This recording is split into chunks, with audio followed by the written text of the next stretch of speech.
তো আজকে আমরা কথা বলবো মশলার পাইকারি ব্যবসা নিয়ে। তো এই মশলার ব্যবসা শুনলেই অনেকে মনে করে যে সে তো বিশাল খরচের ব্যাপার, অনেক মেশিন লাগবে, মশলা ভাঙানোর কল লাগবে, অনেক ইনভেস্টমেন্টের ব্যাপার। আমি কি বলি, এসব মাথা থেকে একদম বাদ দিয়ে দিন। কোনো মেশিন লাগবে না, কোনো ফ্যাক্টরি বসাতে হবে না। নিজের বাড়ি থেকে একটা ছোট্ট ঘরে বসে মাত্র 10 থেকে 15,000 টাকা পকেটে নিয়ে আপনি কিভাবে এই ব্যবসা দাঁড় করাবেন এবং মাসে একটা ভালো অ্যামাউন্ট পকেটে তুলবেন, আজকের ভিডিওতে আমি পয়েন্ট টু পয়েন্ট সব ভেঙে বুঝিয়ে দেব।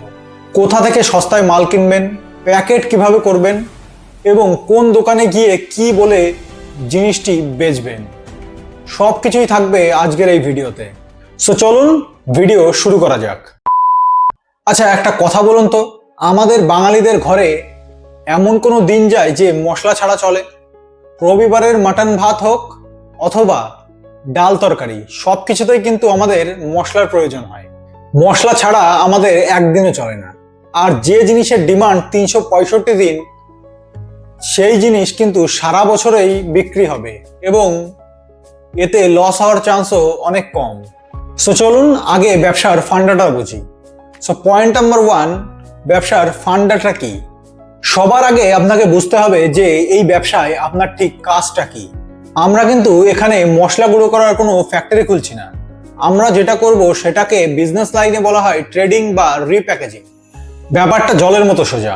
আপনি বড় বড় হোলসেল মার্কেট থেকে পাইকারি দরে গোটা মশলা বা গুঁড়ো মশলা বাড়িতে নিয়ে আসবেন। তারপর সেটিকে পরিষ্কার করে 50 গ্রাম 100 গ্রামের এরকম প্যাকেট বানাবেন। তারপর সেই প্যাকেটে নিজের ব্র্যান্ডের একটি সুন্দর স্টিকার মেরে পাড়ার দোকানে দোকানে পাইকারিতে দেবেন। দেখুন, যখন মার্কেট থেকে আপনি বস্তা বস্তা জিরে অথবা কোনো গোটা মশলা কিনবেন, তখন তার প্রাইস কিন্তু অনেক কম থাকবে এবং এই জন্যেই আপনি যখন সেটাকে বিক্রি করবেন, আপনার লাভের মার্জিনটাও ভালো হবে এবং এটাই হলো এর আসল গেম। যে কোনো ব্যবসায় শুরু করার আগে একটু মার্কেট ঘুরে দেখা খুব দরকার। আর মশলা কিন্তু অনেক টাইপের হয়, যেমন ধরুন জিরে, ধনে, শুকনো লঙ্কা, গোলমরিচ, তারপর লবঙ্গ, এলাচ, মানে লিস্ট করতে বসলে রাত থেকে সকাল হয়ে যাবে। আর এখন যদি আপনি ভাবেন আমি প্রথমেই শুরুতেই 20 রকম মশলা নিয়ে নামবো, তাহলে ভাই আমি গ্যারান্টি দিচ্ছি আপনার 15 দিনের মধ্যে আপনার ব্যবসা গুটিয়ে যাবে, আপনার পুঁজিও আটকে যাবে এবং আপনি পাগল পাগল হয়ে যাবেন। তাই সবচেয়ে বেস্ট হলো রানিং আইটেম, মানে এমন 3-4টি মশলা যেগুলো রোজ চলে, রোজ প্রয়োজন হয়।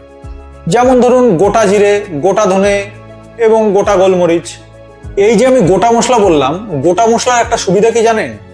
এতে ভেজালের চান্স অনেক কম থাকে এবং কাস্টমার যখন এটি কিনবে তখন সেটি ভালোভাবে দেখে নিয়ে কিনতে পারবে।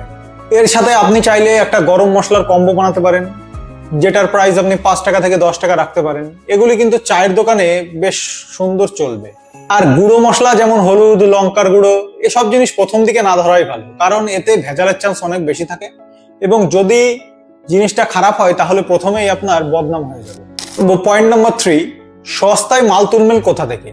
এই ব্যবসায় আপনার পুরো লাভটা ডিপেন্ড করে আপনি সবচেয়ে ভালো এবং সবচেয়ে সস্তায় মাল কোথা থেকে কিনতে পারবেন তার উপর।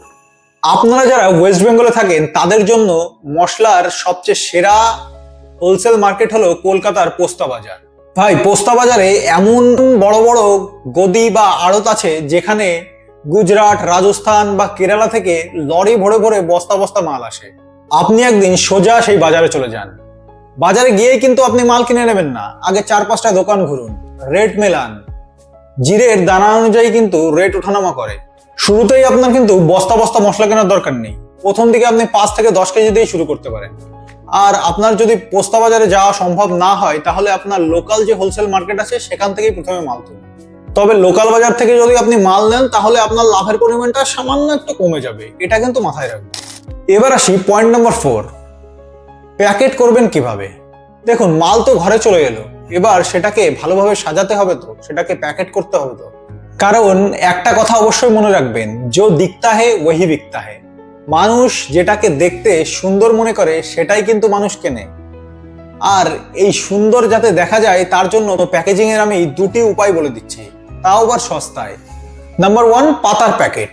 আপনি নিশ্চয়ই আপনার পাড়ার মুদি দোকানে দেখেছেন যে একটা পিচ বোর্ডের মতো কাগজে ছোট ছোট এরকম পাউচ করে করে প্যাকেট পিন মারা থাকে বা আঠা দিয়ে লাগানো থাকে। আপনারও সেই কাজটাই হবে। আপনি বাজার থেকে পলিথিন কিনে আনবেন, সেখানে মশলা ঢোকাবেন 5 টাকা 10 টাকার মতো, সেরকম মশলা ঢুকিয়ে সেগুলোকে ওরকম পিচবোর্ডের মতো কাগজে পিন মেরে আপনি দোকানে সেটা সাপ্লাই দেখবেন আপনি যদি একটু মার্জিন কম রেখে দোকানদারদের দেন তাহলে তারা অবশ্যই আপনার কাছ থেকে মাল নিয়ে নেবে। 2 স্ট্যান্ড আপ পাউচ। যদি একটু প্রিমিয়াম লেভেলে খেলতে চান তাহলে 100 থেকে 200 গ্রামের ছোট ছোট পাউচ বানান। আপনি কলকাতার বড় বাজারে গিয়ে পেপারের মার্কেটে এরকম সুন্দর টাইপের পলিথিন অবশ্যই পেয়ে যাবেন। আর হ্যাঁ, একটা ভালো ডিজিটাল ওয়েট মেশিন কিনে নেবেন, যেটার প্রাইস হয়তো 700 থেকে 800 টাকা পড়বে। মাপ যেন একদম পারফেক্ট হয়, এবং যে প্যাকেটটা আপনি বানাবেন সেই প্যাকেটের উপর একটা স্টিকার মারবেন। সেই স্টিকারে আপনার ব্র্যান্ডের নাম থাকবে, আপনার ব্র্যান্ডের নামটা যেন একটু ক্যাচি হয়। সো সেইভাবে বানিয়ে আপনি স্টিকারটা মেরে বাজারে বিক্রি করতে পারবেন। আর হ্যাঁ, স্টিকারে আপনার নাম, packaging date, expire date, license number এবং ঠিকানা সবকিছু যেন লেখা থাকে। এবার আসি পয়েন্ট নাম্বার 5-এ। মাল বেচবেন কার কাছে বা কোথায়? দেখুন, সব তো রেডি, এবার মাল নিয়ে বেরোনোর পালা। মালটি বেচবেন কোথায়? আপনার মেন কাস্টমারগুলি হলো পাড়ার মুদি দোকান, চায়ের দোকান এবং রাস্তার ধারের যে হোটেলগুলি আছে সেই হোটেলগুলি। আপনি আপনার ব্যাগের মধ্যে কিছু স্যাম্পল ভরে নিয়ে সোজা দোকানে চলে যান। এখন আপনি নিশ্চয়ই ভাবছেন দোকানদার আপনার কাছ থেকে মাল নেবেন কেন? দেখুন, অত চিন্তার কারণ নেই। দোকানে গিয়ে আপনার বড় একটা লেকচার দিতে হবে না। আপনি জাস্ট লাভের মার্জিনটা তাকে বোঝাবেন যে ভাই, আপনি বড় কোম্পানি থেকে মাল নিয়ে মাত্র 2 টাকা লাভ করেন, আমি আপনাকে 4 টাকা প্রফিট দেবো। ব্যাস, দোকানদার এই কথাটি শোনার জন্যই বসে আছেন। এছাড়াও আপনি বলবেন যে দাদা, আপনার কোনো টেনশন নেই, মাল যদি বিক্রি না হয় আমি ফেরত নিয়ে দেবো, আপনার 1 টাকাও লোকসান নেই। এই কথাগুলি শুনলে দোকানদার হাসি মুখে আপনার মাল নেবে। প্রথম হয়তো আপনি 10টা দোকানে গেলেন, কিন্তু মাত্র মাল নেবে হয়তো 2 জন। এতে কিন্তু মন খারাপ করার কিছু নেই। ওই 2 জনকেই ভালোভাবে সার্ভিস দিন। আস্তে আস্তে দেখবেন অন্য দোকানগুলি ফোন করে আপনার কাছ থেকে মাল চাইছে। পয়েন্ট নাম্বার 6, ডেলিভারি করবেন কিভাবে? মাল তো বেচবেন ঠিক হয়ে গেল, এবার মালটি ডেলিভারি দেবেন কিভাবে? দেখুন, প্রথম দিকে আপনার গাড়ি ভাড়া করার কোনো দরকার নেই। আপনার বা আপনার বাড়ির কারোর যদি স্কুটি বা বাইক থাকে তাহলে ব্যাস আপনার হয়ে গেল। বাইকের পেছনে একটা ক্যারিয়ার ব্যাগ বসিয়ে নিয়েই আপনি এটি শুরু করতে পারেন। আর যদি বাইক না থাকে তাহলেও টেনশন নেই, আপনি সাইকেলের ক্যারিয়ারে বসিয়ে এটি সার্ভিস দিতে পারবেন। আর একটা ট্রিক্স হলো রুট প্ল্যান করে বেরোবেন। ধরুন, সোমবারে 10টি দোকানে দিতে হবে, মঙ্গলবারে এই লাইনের 10টি দোকানে দিতে হবে, বুধবারে ওই লাইনের 10টা দোকানে দিতে হবে। এইভাবে করলে আপনার কি হবে, রাত্রে যদি হোয়াটসঅ্যাপে অর্ডারটা নিয়ে রাখেন, পরের দিন সকালে রুট অনুযায়ী আপনি মালটি ডেলিভারি করে দিতে পারবেন। Point number 7, licence. দেখুন, যেহেতু খাবারের ব্যবসা, তাই ভারতে খাবারের ব্যবসা করতে গেলে আপনার ফুড লাইসেন্সের প্রয়োজন, যেটি FSSAI, সেই লাইসেন্সটি করতে হবে, এবং একটি ট্রেড লাইসেন্স এবং MSME সার্টিফিকেট, যেটি উদ্যম আধার বলা হয়, এটি একদম ফ্রি, এটা বানিয়ে নিতে হবে। এবার আসি পয়েন্ট নাম্বার 8-এ, ইনভেস্টমেন্ট কত এবং পকেটে আসবে কত।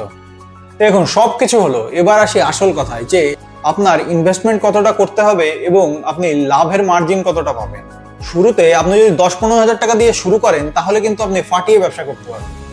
6-7 হাজার টাকার আপনি গোটা মশলা কিনে আনুন, 2-3 হাজার টাকা দিয়ে আপনি প্যাকেজিং, ওয়েট মেশিন এবং মার্কেটিং এসবের খরচে লাগান, আর বাকি টাকাটা আপনার ব্যাকআপে রেখে দিন।